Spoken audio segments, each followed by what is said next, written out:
Kevin Hart is not sleeping peacefully right now, and it has nothing to do with fame, money, or Hollywood drama. This is deeper, darker, and far more dangerous than anything he has faced in his entire career. Because right now, his name is being dragged into the same conversations as Diddy, a man who has already been convicted and sentenced to federal prison. And when that name starts getting connected to alleged cooperation lists and sealed whispers from inside the industry, nobody feels safe anymore. And Kevin Hart knows it. One wrong association, one old party, one forgotten moment from 2010 is now being pulled back into the spotlight like it never disappeared. And the worst part? He's not the only one watching this unfold in silence. Because when former investigators start naming celebrities, when rumors start spreading about who might be talking behind closed doors, the entire entertainment world starts to shift. LeBron James, Jay-Z, Chris Brown, Kevin Hart.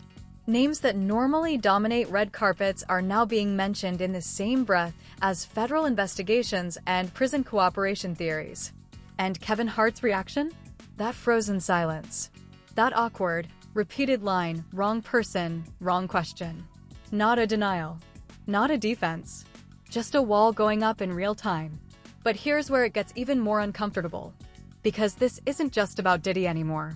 This isn't just about one party or one rumor. This is about a pattern. A web of old stories, resurfacing lawsuits, leaked claims, and unanswered questions that are slowly tightening around some of the biggest names in entertainment. And in the middle of all of it, Kevin Hart is standing there, exposed, quiet, and unable to fully escape the past that is suddenly catching up faster than anyone expected. But the real question is he just unlucky to be mentioned?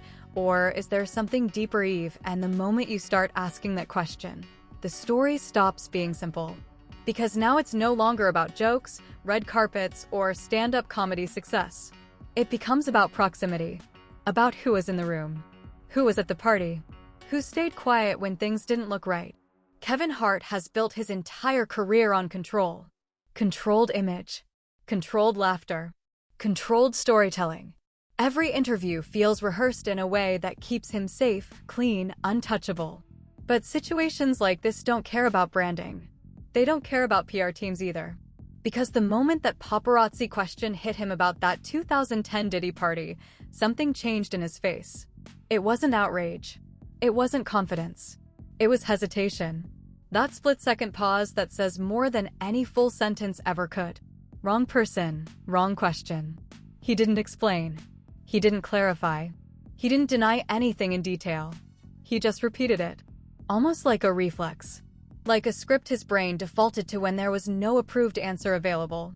And in the world of celebrity scandals, that silence is louder than any statement. But what makes this situation even more intense is the environment it's happening in. Because Kevin Hart isn't being questioned in isolation. He's being questioned in the middle of a storm that already includes federal convictions, civil lawsuits, and industry-wide fear spreading behind closed doors. Diddy's name alone changes the temperature of any conversation. Once he went from music mogul to convicted federal defendant, everything around him started getting re-examined.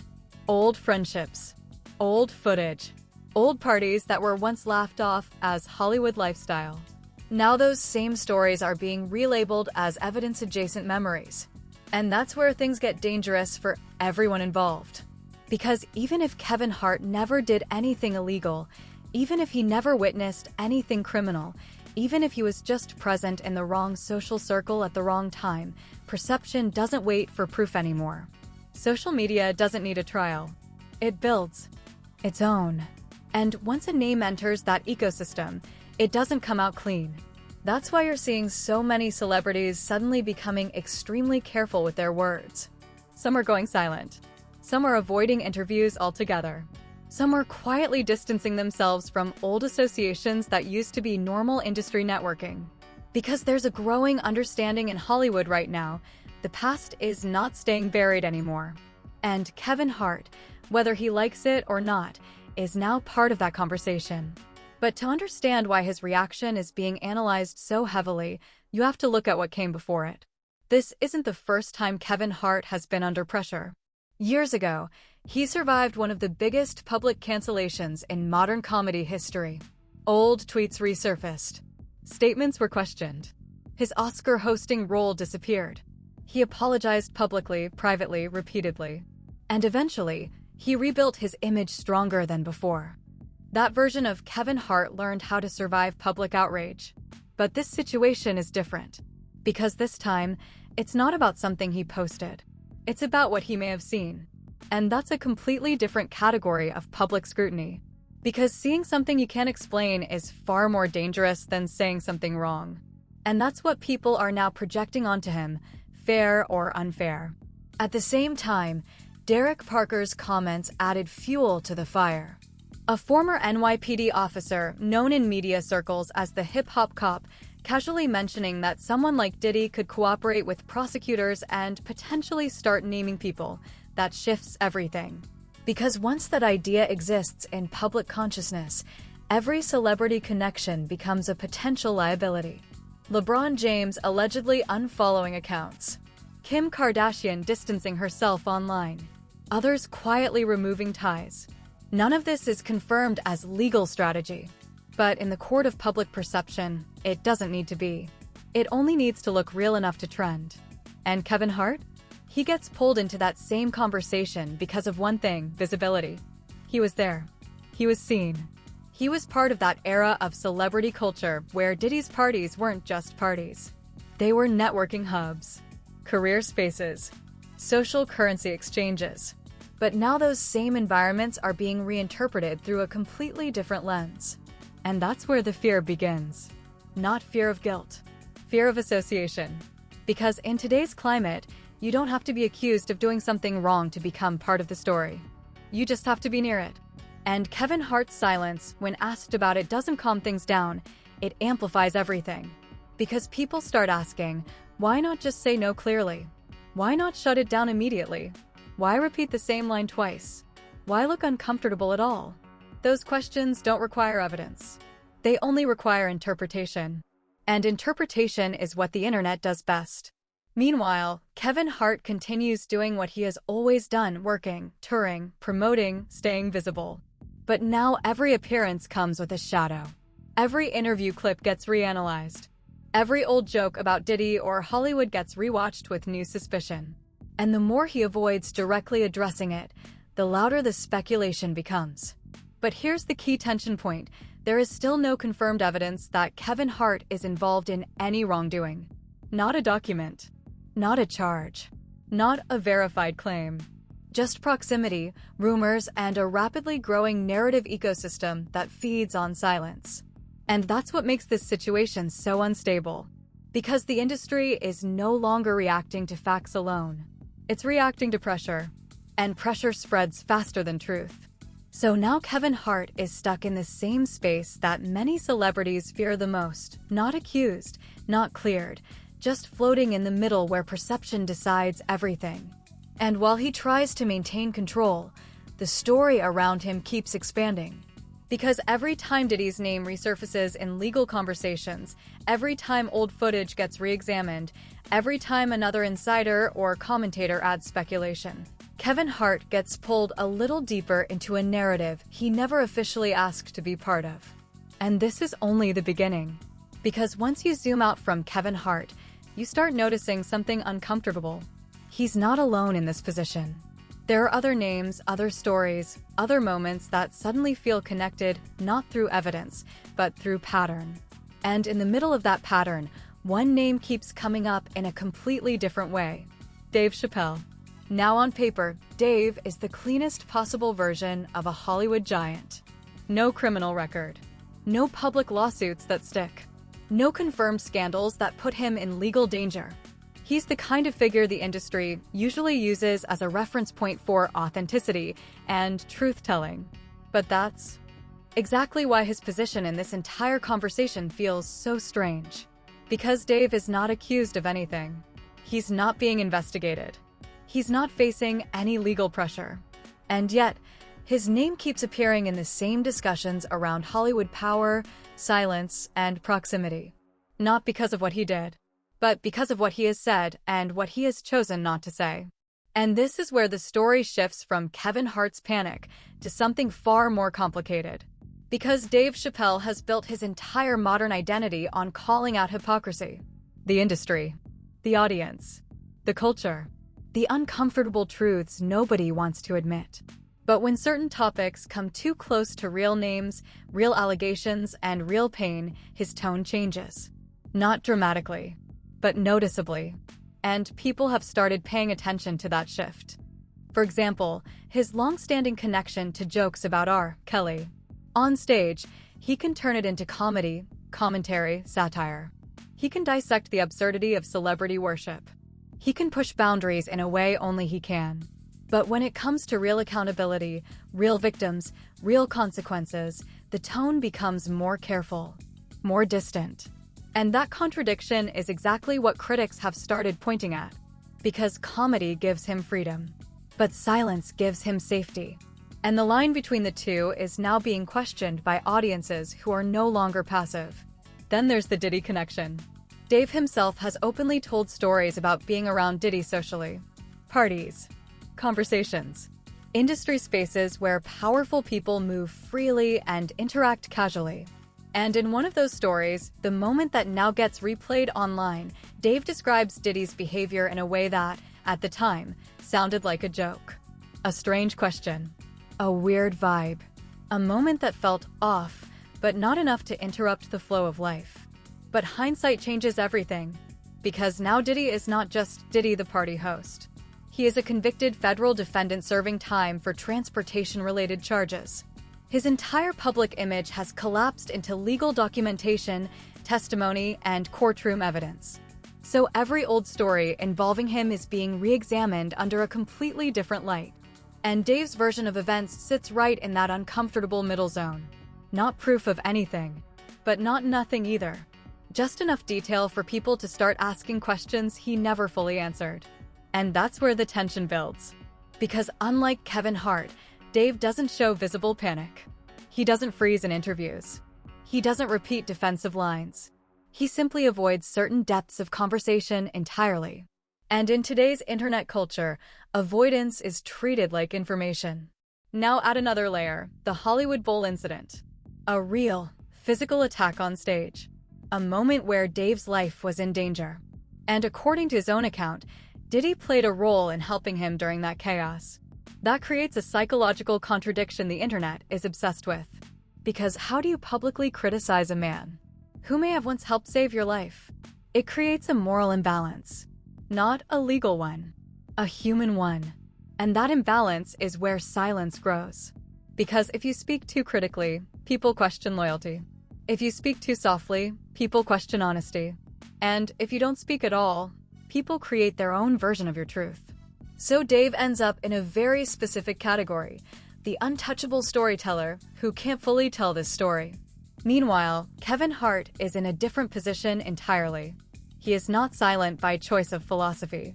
He is silent by pressure. Every answer he gives is measured. Every response feels rehearsed. Every public appearance carries the weight of being interpreted beyond its intention. And that's the difference between the two men. One is controlled by perception. The other is controlled by history. But both are now orbiting the same gravitational center, the collapse of Diddy's old world. Because once federal conviction enters the picture, everything connected to that world becomes unstable. Friendships become evidence adjacent. Parties become timelines. Memories become potential testimony. And suddenly, Hollywood's most powerful social ecosystem starts behaving like a crime scene reconstruction. Every name, every appearance, every "I was there too," it all gets reconsidered. And that's why the rumor cycle grows. Because people aren't just asking what happened. They're asking who else was in the room when it happened. And that question has no limit, no endpoint, no final answer that satisfies everyone. Which brings us back to the most important contradiction in this entire story. Kevin Hart is panicking in public silence. Dave Chappelle is calm in public ambiguity. And Diddy, the center of it all, is no longer in the public at all. But the system he was part of is still speaking. Through old footage. Through lawsuits. Through interviews. through resurfaced stories that refuse to stay buried, and through the people who were once around him, willingly or unwillingly, now being pulled into conversations they never fully controlled. And that is where the real tension lives. Not in accusations, not in confirmations, but in proximity. Because proximity in today's entertainment world is becoming more powerful than proof. And as long as that remains true, Kevin Hart, Dave Chappelle, and everyone connected to that era of Hollywood will continue to exist in a space where silence is no longer neutral. It's interpreted, it's analyzed, it's amplified, and sometimes it becomes the loudest statement in the room. And now we reach the point where everything stops feeling like just internet noise and starts feeling like a culture-wide pressure cooker ready to blow. Because at this stage, it's no longer just about Kevin Hart, Dave Chappelle, or old stories being dragged back into circulation. It's about how modern internet culture turns rumors, half-truths, and resurfaced interviews into full-blown narratives that travel faster than facts can ever catch up. And that's exactly what's happening here. The conversation online has shifted from comedy clips and old podcast jokes into something much heavier. People are no longer just laughing at stand-up references or viral moments. They're actively connecting dots, building timelines, and interpreting silence as meaning something deeper than what is actually confirmed. But here's the reality check that often gets lost in all of this. A viral narrative is not the same thing as verified truth. What we're watching is a collision between three things. First, celebrity history, where public figures have long careers filled with moments, jokes, parties, appearances, and interviews that get reinterpreted years later under a completely different lens. Second, legal reality, where only court-tested evidence and formal rulings determine guilt, responsibility, or criminal connection. And third, internet amplification, where speculation fills every gap left by silence. That third one is the most powerful and the most unpredictable. Because once a story reaches that level, it doesn't matter anymore what was originally said. It matters what people think was said. It spreads through edits, reaction clips, commentary videos, and algorithm-driven feeds that reward intensity over accuracy. And that's why this entire situation keeps resurfacing again and again. Now, zooming out from the personalities involved, there's another layer to this conversation that often gets ignored. The entertainment industry is built on proximity. People attend the same events. They cross paths at parties, shows, tours, studios, award ceremonies. They share mutual friends, business relationships, and overlapping careers. So when something controversial emerges years later, the internet doesn't see industry networking, it sees connection. And connection quickly gets rebranded as involvement, even when no proof exists to support that leap. That's where narratives start to distort. Because in reality, being present in the same ecosystem does not automatically imply participation in the same actions. But online, those distinctions often disappear. And that's why silence becomes dangerous in public perception. When public figures don't respond, people fill in the blanks themselves. When they do respond, every word gets dissected, slowed down, replayed, and reinterpreted in ways that often go far beyond the original intent. It becomes a no-win environment. And this is exactly what makes cases like this so explosive in digital culture. They sit at the intersection of fame, controversy, and unresolved curiosity. But there's another important piece here that often gets overlooked: the difference between entertainment storytelling and real-world consequence. In comedy, shock value is part of the craft. Storytelling is exaggerated, timing is sharpened, and moments are shaped for audience reaction. But once those moments leave the stage and enter the internet ecosystem, they are no longer treated as performance, they are treated as evidence. And that shift changes everything. A joke becomes a receipt. A story becomes a clue. A pause becomes suspicious behavior. And suddenly, an entire narrative is built on interpretation rather than confirmation. Meanwhile, the people involved are left reacting not to facts, but to the version of themselves the internet has created. That gap is where most of the confusion comes from. And as this situation continues circulating, one thing becomes clear: The real driver of this entire cycle is not any single clip, interview, or accusation. It's the audience demand for resolution. People don't like unresolved stories, so the internet tries to finish them on its own. But it cannot, because online conclusion is not real conclusion. At best, it's speculation wrapped in confidence. At this point in the discussion, it's also important to recognize something else. There is a major difference between public curiosity and public certainty. Curiosity asks questions. Certainty makes claims. And right now, much of what is circulating online exists in that uncomfortable middle space where curiosity has started behaving like certainty, even when the underlying facts remain unverified or incomplete. That's where misinformation thrives. Not necessarily through lies, but through unfinished narratives being treated as finished stories. So, what does all of this actually mean for the bigger picture? It means we are watching a modern media phenomenon in real time. Old content resurfacing, context being stripped away, reactions becoming more viral than original statements, and commentary filling every gap where clarity should exist. And in that environment, every celebrity mentioned becomes part of a wider storyline, whether they actively participate in it or not. That's the nature of the system now. But here's the final takeaway, and it's the part most people skip. Not every viral narrative is meant to be solved like a puzzle. Some are just reflections of how fast information moves and how quickly interpretation replaces evidence in the digital age. And as long as audiences keep rewarding shock over verification, this cycle will continue repeating with new names, new clips, and new waves of speculation. So the real question isn't just about any one celebrity or any one story. It's this: how do we separate entertainment-driven narrative from reality in a system that rewards mixing both? Because until that question is answered, every breaking story online will keep following the same pattern: resurface, react, speculate, escalate, repeat, and the cycle continues. If there's one thing this entire situation proves, it's that attention is no longer just a reaction, it's fuel. And once a story catches enough of it, it no longer belongs to the people in it. It belongs to the internet.